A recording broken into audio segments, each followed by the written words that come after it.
Hey everyone, and on today's episode we're looking at the SH Figuarts Berserker Armor Guts reissue. Alright guys, so before we get into the figure, let's go ahead and take a look at the packaging just real quick. Don't really normally do this, but since this is a reissue, I wanted to spot some differences. And there's not a lot to spot. You'll see immediately that the reissue box has a more vibrant or deeper red. And then other than that, the sides of the box are mostly the same. So is the back. So the thing to look out for, you can see the difference of the red on the back better. One thing to look out for is the numbers, and I don't know if these numbers differ for production runs or what. You'll see that this one is 2911 G base. This one is 519-108-0073. Other than that, barcodes are the same. Yeah, so not a ton of ways to tell if these are different in package. Opening up the box, the other way you can tell that you have the reissue is the reissue does have this insert for Nosferatu Zod, who is coming, I believe, next April or May of next year. So here is the reissue guts out of package and right next to the first release Berserker armor. So looking at the reissue and the original release side by side, overall I think they look pretty much the same, except for, and I didn't expect this, the re-release looks to have a lighter shade of black or more gray color on it than the original release, and I think the skin is just a tad off, but they do look almost one-to-one. This is my third overall Berserker armor guts from Figuarts. The first one here came from AmiAmi. My second one came from Diamond Distribution. The first one, honestly, I had no problems with. He was top 3 figures of the year for me last year. Yeah, he has some trouble holding his sword, but he had no split shoulders or ankle problems that a lot of people reported. No exploding crotch, thankfully, on either copy. My copy from Diamond did have a couple problems with it. One thing I do like about Figuarts on these Berserk figures is the attention to detail, and even though it's covered up by the cape most of the time, I do appreciate that they have not just the brand and it's colored in, but they do have the talisman that Sherik puts on Guts. Reissue Guts does come with the same amount of accessories as the original release. He does come with 2 extra heads, a grippy hand and a fist hand,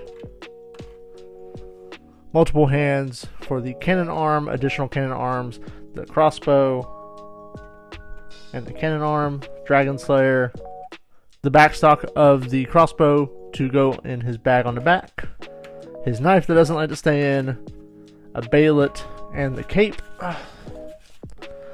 which I know a lot of people gave these capes a lot of grief whenever they first came out, but honestly I really like these as opposed to what Figma did, and they used hard plastic for a lot of them or really bad fabric that looked like a dryer sheet. Are they perfect? Absolutely not. Do they work a million times better than what we've had in the past? Yes. So the big question on this figure is, did they improve the wrist hinges and the quality control, but did they improve the wrist hinges? And I am grateful to say that yes, they did. So we'll go ahead and take his right hand off here. And they did. Go ahead and zoom in and focus. They are using more of a mushroom tip on this one, so it does grip better. And let me grab the first release to counter that. So you do see them next to each other. There is a difference in the pegs. Alright, let's go ahead, and what you're going to do is you want to pop this Dragonslayer hilt off. And then you're just going to grab the holding hand, like so. You're going to plug this in there. Now, on the first release, I'm very interested. The first release guts that they did, I had to heat this hand up to get it on the peg. And, of course, now, he can barely hold it. He can barely hold it then. So, just going to clip on. If it does, if not, I might have to heat it up. That'll be a after the review thing. Ooh. Did we get it?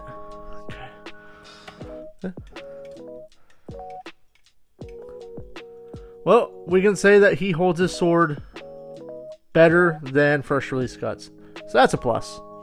Let me film this. It was a very satisfying. So let me get in there. So he's in. I hope that hopefully the camera picked that up. That nice little pop whenever it came out. So that alone for me is worth the price on this guy, which he does retail for $100 in the US. I imagine just at the first release that'll probably see some reductions. Before we go too much farther in this review, I do want to point out that this one is not without its QC issues. As with most of their Berserk releases, there is at the very least a slight problem. And you can kind of, I don't know if you can see it here, his left leg, the foot is a little bit down on the peg. I just have to heat that up. It's dumb. It's a very slight problem, but it's a problem that I shouldn't have with $100 action figures. And I seem to have it more with import figures lately than I do Marvel Legends, although I know I have Giant Man coming in. More on that later this week. And I know he has issues with his eyes. So Lucas, you say, how do you put that magnificent cape on him? Well, I tell you. All you're going to want to do is see this. Whoops. See this piece here? You're just going to wiggle it off. Dun dun dun. There's going to be a little part there. You should pop the head off for this. Sometimes it's easy to get the head off, sometimes it's not. I'm not going to mess with it. But, and then you're just going to bring this in here. What I did the first time, I kind of flipped it in, almost inside out here. And then you're going to bring it, I'm going to hook it there. And then I'm going to tilt that forward a little bit, just to give it some clearance. And boom. Cape is on Magno Presto. Put that back on. Then this just goes right back here.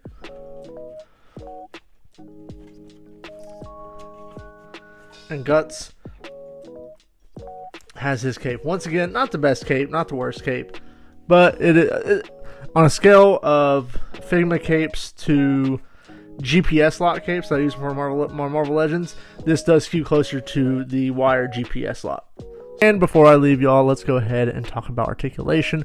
Now, where this is a review of a reissue, I don't want to go super into detail on anything, but just real quick, he is, with the collar on, he is limited at the neck, but you still can get some pretty decent stuff out of him.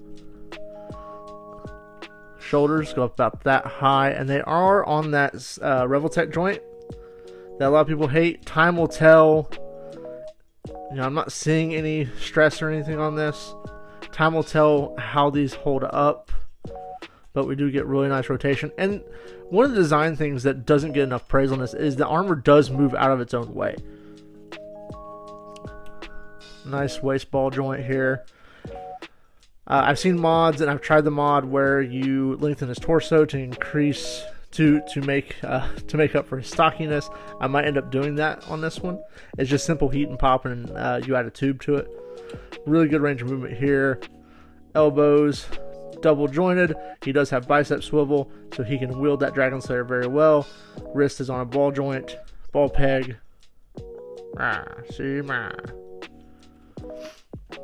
And then the one that gave a lot of people trouble is the hips and the legs. Ooh, I don't like that sound that it just made. But hips you don't get a lot. This is one that, like, with time it'll loosen up, because the first release Guts, you can see I've loosened him up quite a bit just from messing with him. So go ahead and get him out of frame here. He is going to kick up, not much right now. Elbow joint, it's not too bad. He is stiff. I don't like to push figures when I first get them. I've learned that's how you break them. Real good there. Ankle pivot, toe pivot. One problem with this, as opposed to the Heat of Passion figure, and you can see it here, is that his bags do get in the way. Like, he does have thigh rotation. You kind of got to work around to get to different pieces there. And they're just going to be in the way. It is a flaw in not necessarily the figure design, I don't think, but more in the character design. I guess both. I mean, they could have designed around it. But yeah, I am babying this guy for now. Once I've had him for a while, maybe I'll get a little bit more adventurous with him. But you can also tell that the way they sculpted these leg pieces, like, it's already hindering there. So what ended up happening on the first release is that these ended up kind of stretching out, and it gave me more room, but also ended up swallowing up one of the bags. So it is very much a give and take. And well, actually, that's it on articulation. One thing I did forget to mention, so to put the knife on, you're just going to slide it in the belt loop here, and there's a peg. It just pegs on. It won't stay on very well. I thought about just cutting and gluing it. I mean, I do have 3 of these things. It wouldn't hurt to do that, at least on one of them. And it does, move that back. It will kind of slide in there, yeah. No. You gotta kind of work it. New figures, fresh joints, don't you love it? So that goes there.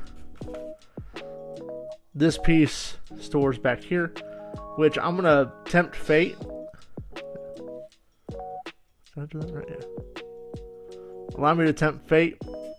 I've seen a lot of people breaking this off, this piece here, this bag, for the crossbow, and honestly, I haven't done it. I have, of the 2 figures I have, you can see this one's off, and the other one that I have from Diamond is off, but it didn't take the peg with it. Eventually, like, I don't know if it's the glue or if it was originally supposed to be just removable, but it just kind of popped off one day, and now I can remove it and add it at my leisure. So I don't know if people were just being too rough with it, or if it was manufacturer error. I don't know. And I'm just anecdotal evidence of one guy who has 2 copies of the figure, but no problems on that. Let's hope 3rd time's the charm, and we keep it that way. And last but not least, let's go ahead and show you how to put on the prosthetic arm. So this thing is, there's a friction joint right there, and you just pop. This one actually came off a lot easier than the others, and you just friction it back on. That's it. Super easy. So I have been waiting for this reissue for quite some time. Ever since it got announced, I was really excited, just because I was hoping that this would be more like the Trunks Boy of the future, where they fixed a lot of the notorious QC problems. But that said, he does fix the sword holding. He's a different color, so which is pretty neat. It's almost negligible, but you can tell, especially in person, you can tell the difference between the 2.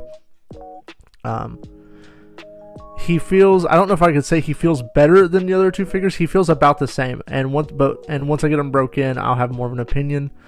Just one thing to note, I didn't mention it during the initial start of the review. The reason for this paint slop right here on him is because he fell a couple times before I got to open him up. Cats were downstairs with me. Things happen. Should you buy this guy? That is going to be a hard question. I like to think, once again, I've only messed with him for a little bit. My initial thoughts are that he is solid. He's a step up from what this guy should have been. So if you can find him for $80 to $100, I do think he's worth picking up. He holds the Dragonslayer very well. I shook him for a couple seconds, no problems. Whereas this guy, light gust of wind knocks it out of his hands. So I do think he is a step in the right direction at the very least. I think if you have the extra money, pick him up. If you want a de facto great figure, I would just save my money and buy the Heat of Passion guts. You're not getting traditional guts on it, but you are getting a better figure that has less quality control issues and just poses and feels great in hand. I do not regret buying him. I do not regret buying him. I do not regret buying the one that kind of has problems, because just in case something does go wrong on this, I'll have extra pieces to kind of jerry-rig my own. However, that said, at the end of the day, this is going to be a figure that is going to continue to be divisive towards the community. I can only give you my opinion as a guy who has a couple of them, and he's still one of my favorite figures to play with. I was initially kind of disappointed with him when I first got him, but after having him for a while and not being afraid to push some of those joints, he's just fun. The playability on this guy is really up there, even with, as you say, I love him warts and all. But thank you guys for watching. I'm going to get some photos and some more videos with this guy. And stay tuned later this week. I will be doing a review on Giant Man. We'll see how that guy goes, because I don't think he's going to fit in my light box. So we'll see how it goes. Thank you guys for watching. As always, like, share, subscribe, and I will see you on the next one.